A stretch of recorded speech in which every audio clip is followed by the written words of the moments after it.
karena telah melakukan penyiksaan dan pembunuhan terhadap para budaknya. Lalaurie juga sering disebut sebagai pembunuh berantai pertama di Amerika Serikat dengan jumlah korban sampai 100 orang. Meski begitu, dia tidak pernah memperoleh peradilan hingga akhir hayatnya. Lah, kok bisa ya? Nah, jadi gini nih. Madame Lalaurie lahir dengan nama Mary Delphine McCarthy pada 19 Maret 1787.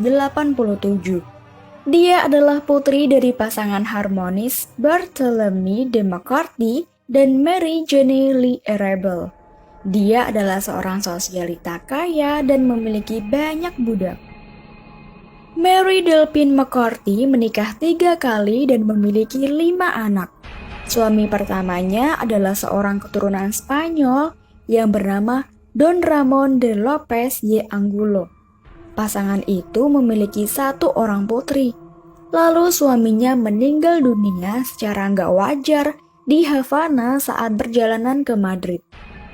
4 tahun setelah kematian Don Ramon, Delphine menikah lagi. Kali ini dengan seorang keturunan Prancis yang bernama Jean Blanqui. Blanqui adalah seorang bankir, pengacara, dan legislator. Mereka memiliki 4 anak, 3 putri dan 1 putra. Lagi-lagi suami keduanya ini meninggal dunia. Lalu, Mary Delphine McCarthy menikahi suami ketiganya yang merupakan seorang dokter yang usianya jauh lebih muda. Dia bernama Leonard Louis Nicholas Lalaurie. Nah, saat itulah Delphine McCarthy dipanggil dengan Madame Lalaurie karena memakai nama belakang suaminya. Lalu pada tahun 1831, Madame Lalaurie membeli sebuah rumah 3 lantai di Royal Street di French Quarter. Seperti sudah menjadi tradisi di wilayah itu, yaitu ketika seorang wanita yang kaya raya pasti sebagian besar memiliki rumah mewah dan punya budak. Dan benar, Madame Lalaurie punya banyak budak yang siap melayaninya. Pada awalnya, warga sekitar sempat merasa kagum dengan sikap Madame Lalaurie yang memperlakukan budak-budaknya dengan sangat baik dan penuh perhatian. Dia lembut, bijaksana, dan tegas. Tapi, ada sebuah gosip yang mengatakan bahwa perlakuan baiknya itu hanyalah sebuah akting belaka. Nah, pada suatu hari nih, ada seorang budak wanita yang masih berusia 12 tahun. Dia bernama Lia. Waktu itu, Lia sedang menyisir rambut Madame Lalaurie. Nah, saat menyisir nih, nggak sengaja, dia menarik rambutnya sedikit keras dan membuat Lalaurie kesakitan dan marah. Lalu, Madame menghukum gadis itu. Budak itu pun langsung lari ketakutan. Dan Lalaurie pun mengejarnya sampai ke lantai ketiga. Nah, karena takut nih, si budak ini berlari ke segala arah dan sampailah dia ke arah jendela. Dan akhirnya dia memutuskan untuk melompat terjun bunuh diri. Lalu setelah kematian budaknya itu, penduduk setempat mulai meragukan Lalaurie lebih dari sebelumnya. Ya, meskipun New Orleans memiliki undang-undang yang melindungi budak dari hukuman yang kejam, tapi kayaknya tidak berlaku di rumah Lalaurie deh. Konon katanya, Madame Lalaurie dan suami ini udah pisah nih. Jadi si suami udah pergi dari rumah. Dan Madame pun di rumah bersama anak-anak dan para budaknya. Pada suatu hari, Madame Lalaurie membiarkan juru masaknya yang berusia 70 tahun dirantai ke kompor dan dibiarkan kelaparan. Madame mengikatnya dengan rantai besi. Tidak diketahui dengan jelas sih apa penyebabnya. Lalu sang koki akhirnya memutuskan untuk membakar rumah Lalaurie daripada harus menjalani hukuman yang kejam dari majikannya itu. Dan kebakaran besar pun terjadi. Hal itu mengundang perhatian seluruh warga kota. Dan kejahatan yang dilakukan oleh Madame Lalaurie pada budak-budaknya pun akhirnya terungkap. Saat rumahnya kebakaran, Madame Lalaurie berhasil melarikan diri dari New Orleans. Ya, dia pikir daripada harus menghadapi tuduhan atas tindakan kekejamannya, dia lebih memilih untuk membiarkan rumahnya terbakar bersama para budak-budaknya yang ada di dalam.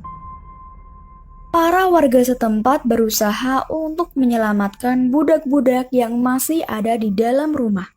Tetapi pintu-pintu di dalamnya ternyata terkunci, sehingga mereka harus mendobraknya. Setelah para budak berhasil dibebaskan dari rumah yang terbakar itu, hampir seluruh warga kota yang marah menggeledah rumahnya, menghancurkan jendela, merobohkan pintu, sampai hampir tidak ada yang tersisa. Dan hal yang sangat mengerikan adalah ditemukannya banyak sekali mayat para budak dalam keadaan yang sangat mengenaskan. Ketika para penduduk membobol loteng untuk menyelamatkan para budak, mereka menemukan seorang wanita dengan mulut yang penuh dengan kotoran binatang, dan mulut wanita tersebut dijahit di bibirnya. Katanya, setelah dipukul, dicambuk, dan kekejian lainnya sudah dirasa cukup baginya, Madame Lalaurie akan mengirim budaknya ke loteng tempat dia membuang budak-budaknya. Dan dia tidak pernah mengeluarkan mayat-mayat mereka dari loteng. Mereka juga menemukan mayat seorang wanita yang tulangnya patah, sehingga menyerupai kepiting. Wanita yang terbungkus usus manusia, wanita yang tangannya telah diamputasi, dan kulitnya dikupas dalam pola melingkar yang membuatnya berbentuk seperti ulat. Banyak badan budak Madame Lalaurie yang hancur berkeping-keping. Di dalam loteng rumahnya ditemukan juga seorang wanita yang kehilangan lengan dan kakinya.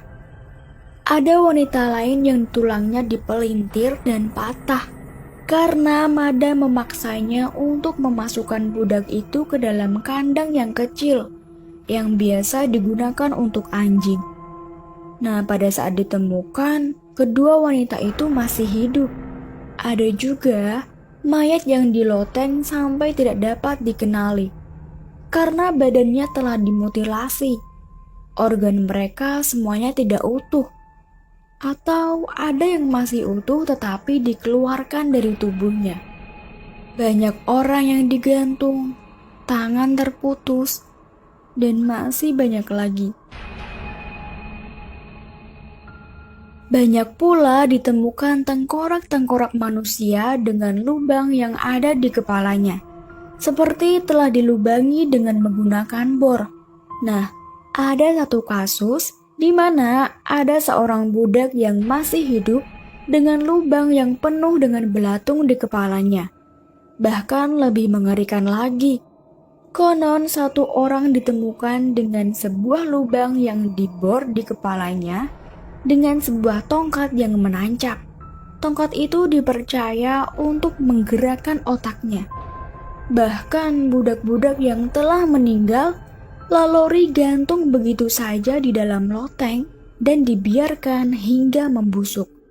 Setelah Lalaurie meninggalkan rumahnya yang terbakar, rumah itu kosong selama bertahun-tahun. Tidak heran bahwa rumah itu berhantu. Orang-orang mengaku melihat dan mendengar hantu-hantu mantan budaknya. Ketika rumah itu akhirnya ditempati lagi, pemilik baru itu mengeluh mendengar jeritan dan rintihan setiap harinya yang sangat mengerikan. Dia hanya kuat tinggal di sana selama 3 bulan aja. Sempat juga rumah itu dijadikan sekolah musik, tetapi siswa dan gurunya tidak tahan. Lalu rumah itu diubah menjadi bangunan apartemen murah. Warga mengeluhkan penampakan hantu yang kejam dan menakutkan. Seorang penduduk mengaku melihat hantu budak telanjang yang dirantai mengejar mereka, tetapi kemudian menghilang di udara. Meskipun Madame Lalaurie terbukti menyiksa budak-budaknya, tapi dia mampu menghindari hukuman. Sampai sekarang tidak ada yang benar-benar tahu bagaimana dia menghabiskan sisa hidupnya.